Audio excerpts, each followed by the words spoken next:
Good evening. Today we have a very interesting discussion, and we are going to talk about children, their feelings, their emotions, and how do we deal with several aspects of their reactions in different settings. We are joined by acclaimed writer, author Artika Aurora Bakshi. She is basically based out of Colombo, Sri Lanka, but currently she is joining us from Amritsar, Punjab. Welcome, ma'am, to the show. Thank you. We are also joined by two eminent guests, Abhishek Anand, former journalist with India Today, and Bhavna Malik. She is a senior journalist with past in the Pioneer, and she was also a counselor in Mata Sundari College, Delhi University in Delhi. So, to begin with, first and foremost, many congratulations for writing such a beautiful book, Artika ji. And please give us a brief account of what you have done with the book and why this is so special. Thank you so much, and it's very nice to meet you all online. The idea behind the book was because, I am very particular about feelings and how I come across to people and how I handle my own emotions and those of the people around me. And I thought it was something that I could share with others, especially young children and parents, teachers included. I was a teacher as well for quite a long time. So that was the whole idea behind the book. And thanks to the browser, this book is out in the world today. So, interesting part is that you have dealt about anger among the kids. Now, Artika ji, everybody is angry at all the times in today's time. The things, the lifestyle is.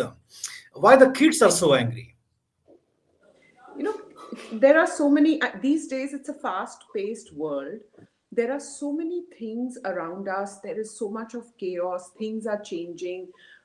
Parents have their own struggles, and it all streams down to the children. Children also get angry, which is fair. I think in my book I talk about it's okay to feel angry, but then you have to know how to deal with it. And for children, how you can deal with it with help and support from your parents, your teachers, your siblings, and anyone around you who can offer you support. Artika ji, we are most basically living in Delhi NCR, and you may not be aware about the kind of language that small kids speak in their vans, school buses, and we discuss among ourselves so that it is the parents who are to blame because the children are basically impressionable minds and they capture the kind of language the parents speak. The bigger responsibility definitely is on the parents to see how the kids, pick up the languages. Yes. So it is the responsibility of the parents and anyone who is dealing with young children. It's very easy to blame the children, but if we don't correct ourselves, we don't monitor what we are doing, how we are behaving, what sort of an example we are setting, then we can't just go ahead and start blaming children. That's the whole idea. In my book again, and whenever I have workshops with children and parents and any adults who are there, I keep telling them that we all make mistakes. I have made mistakes as a parent, as a teacher, but we all need to know how to stop ourselves, analyze what consequences our actions, our words have, and apologize, and then try and improve ourselves. So that way, we set an example for the children, and that's how they learn. They model what they see around them. So I will never blame any child for whatever that child is doing. Very It always important. comes down to the school and the parents. Very important comment by Ardika ji. And with this, I will like this session to be interactive and bring in two of my other guests in the interaction. Bhavna ji and Abhishek, please join. Please go ahead. Let Mr. Abhishek start if he wishes to ask. Sure. Sure, sir. Thank you. My pleasure. Artika ji, since my wife is also a teacher, I am watching this very up close and personal things she's dealing with. kids as young as in standard like 4th, 5th, and 6th. They are doing things which we were really kids, and they are doing things which is not very kid like. So yes, things have changed very rapidly. What I feel that over exposure to overexposure to the world before they become to they become so mature to have handled mobile or ipad, or free internet is a kind of thing which it should not be free for children. At least free internet is good for people like us, those who need it, actually those who are in the business, who are doing it. But it should be somehow the parents, although they are working parents, most of the parents in these high rise societies are working parents, because it's a costly city, it's not easy for to raise a kid here. But the cost is it's disastrous.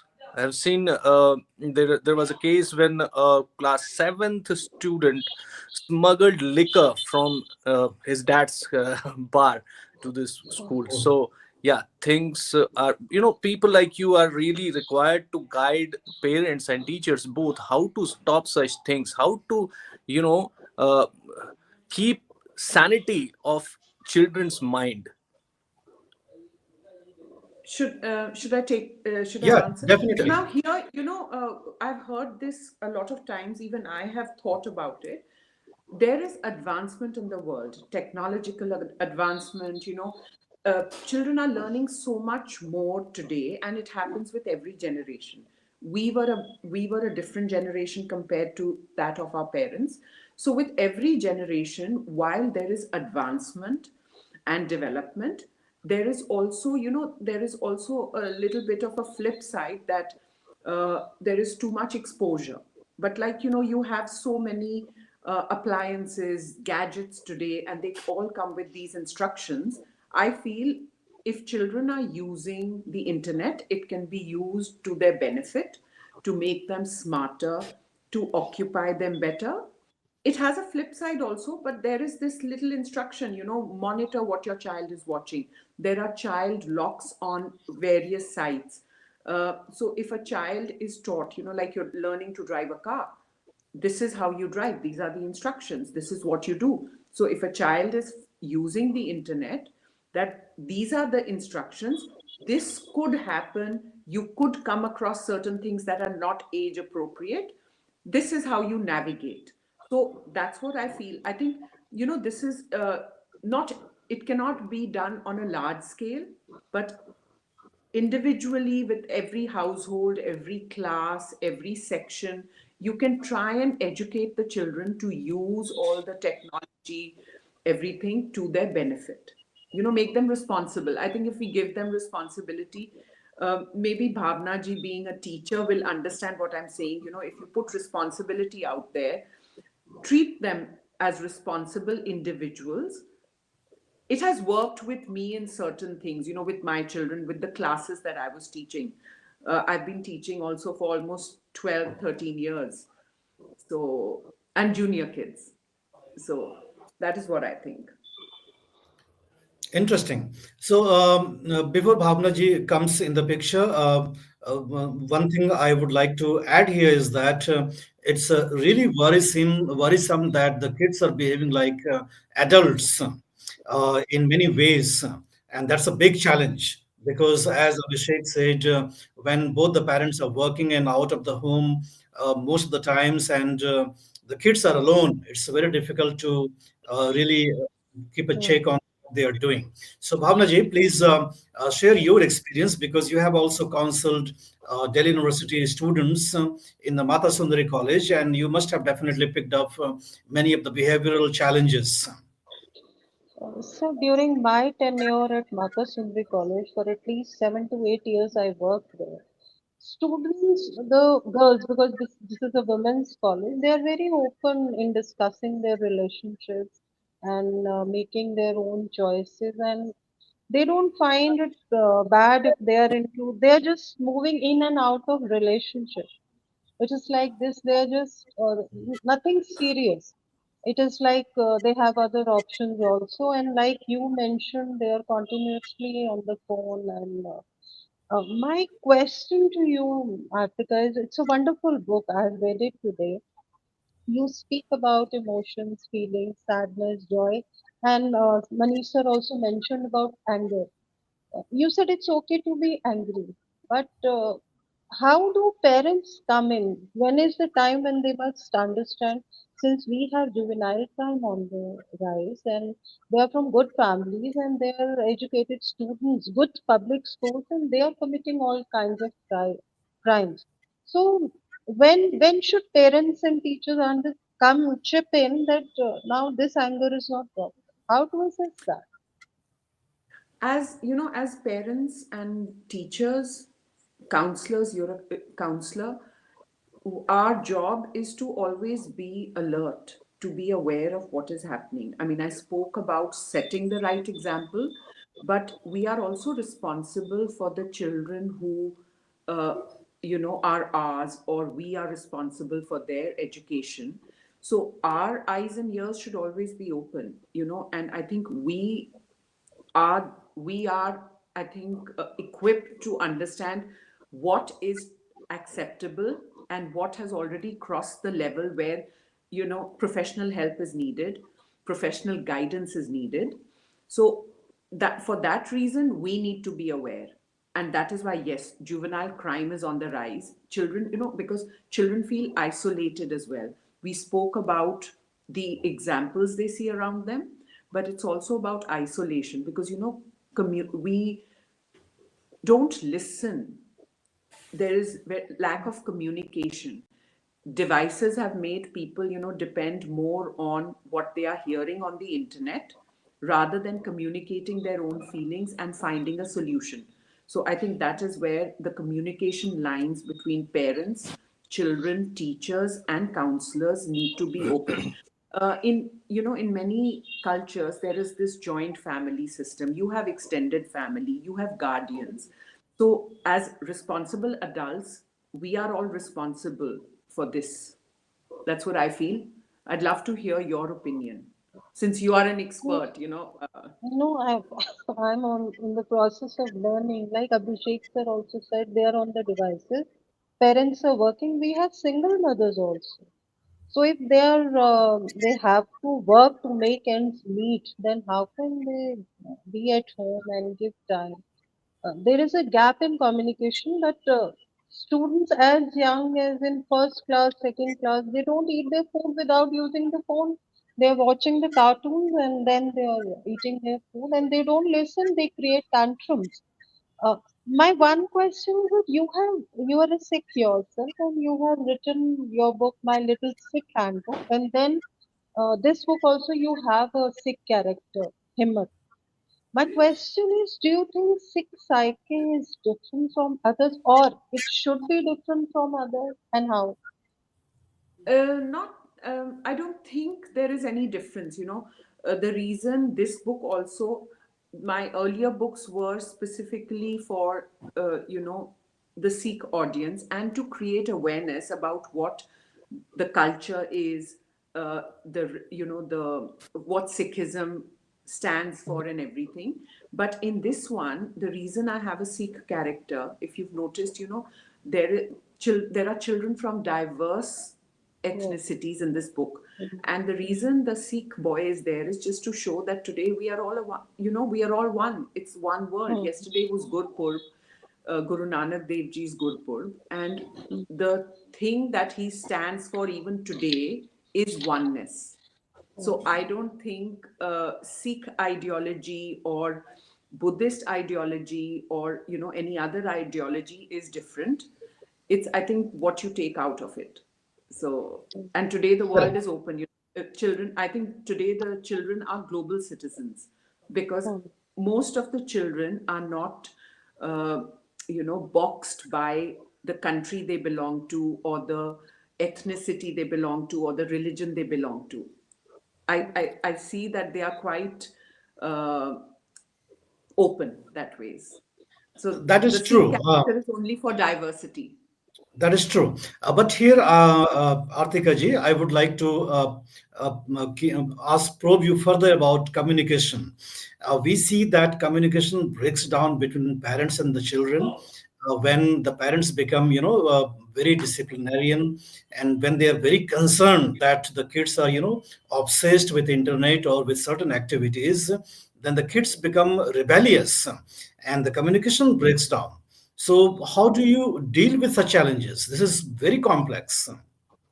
We have today, thanks to awareness, we have trained counselors who are there to counsel families, counsel parents, counsel children. And again, the internet also has tools which can be used for counseling. So if there is, if a family feels that they cannot solve an issue on their own at home, then they need to seek outside professional help. I don't think anyone needs to be ashamed of that, because today, we talk about physical health, we talk about mental health as well. So that awareness is so high that it's not a stigma anymore that I am seeking professional help. That's the reason schools have trained counselors, colleges have, like Bhavna ji is there in her college, and even teachers. As a teacher, I also had to undergo training on differentiation, because in one classroom, you can have differently abled children. How do you handle them? You can't put them on the same scale. So there is help available, and I think parents should seek help where they feel that they cannot solve a problem. And what Bhavna ji brought up about single mothers as well, that is also, it's a commendable thing. Any parent bringing up a child is commendable, going through the struggles. So in the book also, I have mentioned that, your parents also go through troubles. Whenever I've had sessions with children, I've said, I can make mistakes as well, but I am learning. Sometimes the children can correct the parents. Again, if the communication link is open, a parent can also learn from a child. True. Abhishek, So I have a personal question to ask, Artika ji. I have a 6-year-old who is going to be in a school from March, right? And he is in UKG. We are requesting his class teacher to teach him Hindi. He knows Hindi. He doesn't want to communicate in Hindi. All he want to, just nod, say, "Aata hai." So he says, "Nahi aata hai." He says no. So he's becoming very hard to teach Hindi because the our household environment is also like that. But my wife is also a teacher. She's an ex Indigo employee, so the kind of atmosphere we have inside our home is also very English sort of communication. So what happened is, since childhood he heard his parents speaking in English all the time, sometimes in Hindi also. And also, I don't know whether it's a mistake or not, but we continued the English language as his primary language. I don't know whether it was good or not. I personally feel very proud, as Manish sir, we come from a very eastern part of our state, and we know the importance of understanding this language to, you know, go out in the world and get noticed, get underlined. So now there's a very different kind of situation. There are children in his school who are not able to communicate in Hindi. Maybe this looks like a very informal thing, that, oh, Abhishek, what a silly thing to do. But what I feel as a journalist, I've been a reporter since the last 17 and a half years, but I feel like children must know Hindi. They must know the local language, the local dialect. They must understand it. I feel that it's part of their IQ. It is important for them to be street smart, not just pampered kid and well educated and well dressed and all. Hartika ji. important question. Yes, So, important. yes, we say mother tongue. The tongue that our mother speaks, the place where we are born, the language that is spoken in that place. So nowadays, I can see that there is a revival of appreciating your mother tongue. English is a language which connects us all. So, as parents, I think sometimes what we do is we feel that, okay, our child needs to be comfortable when the child goes to school. So, we start talking to the child in English at home. But I think there are cases where it has worked, where one parent has spoken to the child in English, whereas the other parent has only used the mother tongue. That Okay. ways, the child is bilingual. In India, Mhm. sometimes I'm from Punjab. So there are three languages: Hindi, Punjabi, as well as English. So, then when you speak to your children in that, then they learn all three languages. And it's very important that as parents, we, try and encourage them to know their mother tongue. And the school's job is actually, most schools these days are, I think Abhishek ji has No problem. You got continue. He will but connect. okay. So, but schools have English as well as another language with which they do teach the children. So, by encouraging that, by parents as well, specifying, your grandparents are there as well to teach you the mother tongue. So, I think the emphasis should be on making sure that the child understands English, so that when the child goes to school, the child is comfortable and not feeling out of place. But importance should be given to your mother tongue at home. But I will add one more aspect, Artika Ji, and I would like you to reflect on that. Uh, what Abhishek was saying was basic communication in the school, that the kid is struggling to understand Hindi language, that is his mother tongue. Do you think that somebody or the kids who are not comfortable with the mother tongue may also struggle on emotional quotients? Because They, we see most often that they listen to English songs, rap songs, and they avoid anything like Hindi or mother tongue cultural aspects. Bhavna ji, do you want to take that? No, you first, you can come in. I'll elaborate later. You come in, Sure. please. Okay.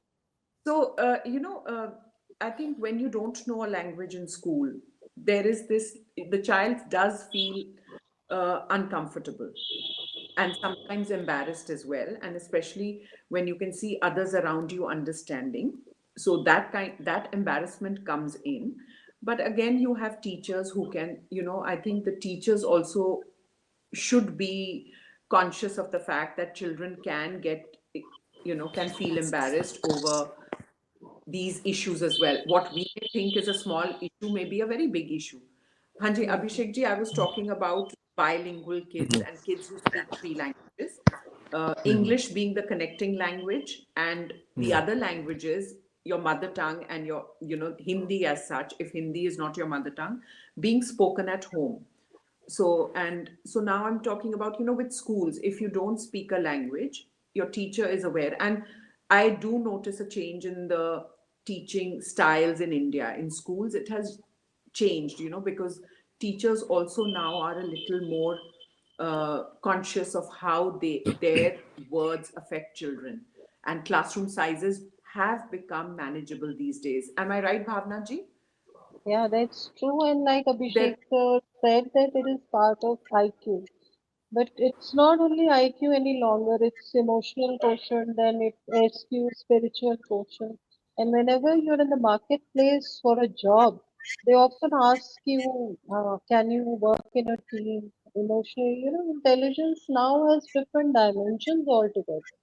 And this is basically connecting to your roots. When you become a strong personality, this is what I feel. If you know your language and if you're proud of your roots, then you can work anywhere and you can rise to any level. yes. It's not And enough. I still remember from when my children were in school, their principal said, it is our job to teach them English. Your job is to make sure that they are confident in their mother tongue. So, Okay. like with Bhavna ji, she handles older kids. I've handled younger kids, and I'm writing for young readers. Yeah, go back. So when your foundation is strong, when you're confident as a child, you grow up to be a better and a more conscious citizen, a more conscious individual who then, works better, sets a better example as well, and knows how to handle the pressures that come with adulthood. Now these Artika ji, yeah, Bhavna ji, please go ahead. all these terms, sir, like EQ, IQ, SQ, all these now they have been renamed as life skills. So how emotionally you cope up, you have to be emotionally strong, emotionally balanced. Otherwise, the kind of environment we are working, whether it's women, whether it's men, it's very difficult for everyone. So you need to be emotionally very strong, balanced, and you need to have a strong family support. So it's not only that you are professionally qualified and you start working, you can have a good life. You need to be emotionally strong also. Definitely, you need to be very emotionally strong, and that should be the basis of life. And we should acquire life skills.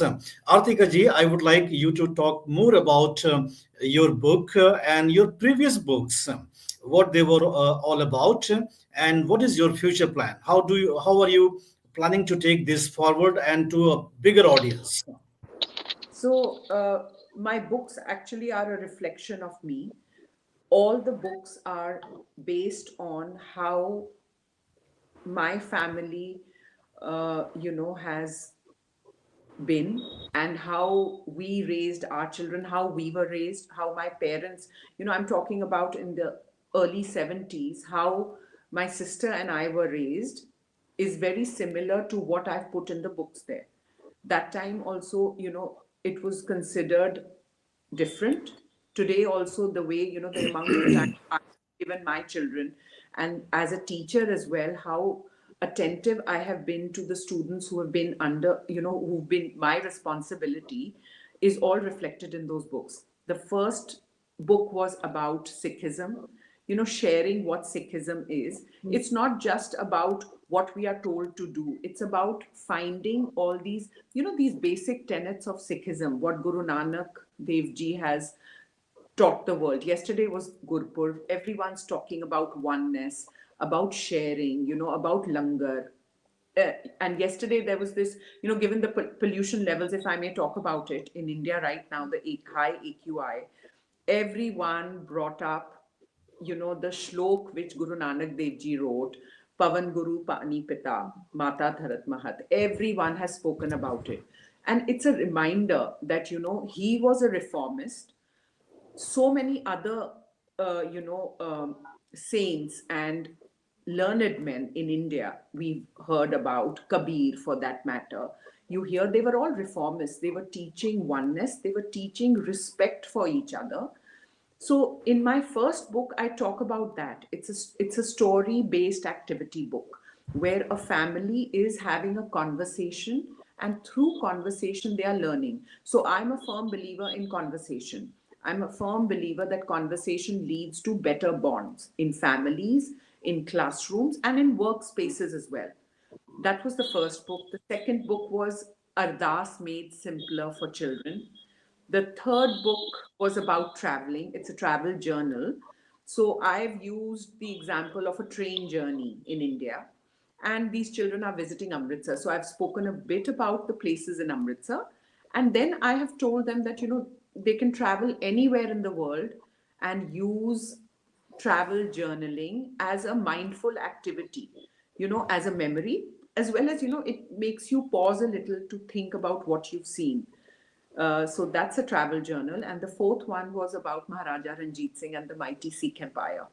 So these were the first four, and that's a series. And the new one is about feelings and how to handle these feelings, and to, try and tell the children that all feelings are valid feelings. We just need to understand them and to deal with them.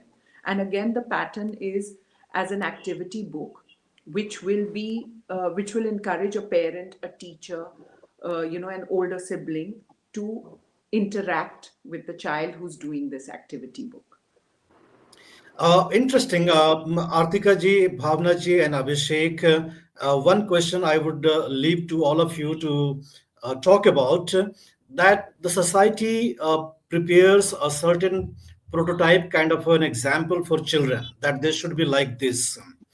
But as Artika ji has said, that everybody is different. They have different skills, different abilities.